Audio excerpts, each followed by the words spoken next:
And validation data, it's going to be in the exact same format as the training data, but importantly, there's no overlap in the correct genes between the validation data set and the training data set.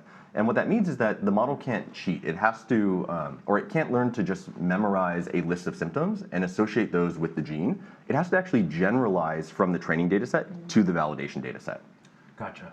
So, I mean, where's the reinforcement part come in? You know, we talked about grading. Is that part of the process here? Yeah, that's a really good question. So grading is done by this concept of graders that we're introducing here. And so graders are really simple. What a grader does is it takes the output from the model and it takes the correct answer and it compares them and it returns a score between 0 and 1. And so 0 means that the model did not get the answer correct at all, and 1 means the model got the answer correct. And you can also give partial credit, so it can be anywhere in that range. So for this specific task, we have a grader that looks like this. So it takes the correct answer that we happen to know, and it takes the output from the model, which is the list of genes, and it produces a score. So in this case, you know, FOXY3 is the correct answer. It was second in the list of genes, and so it gets a score of like 0.7.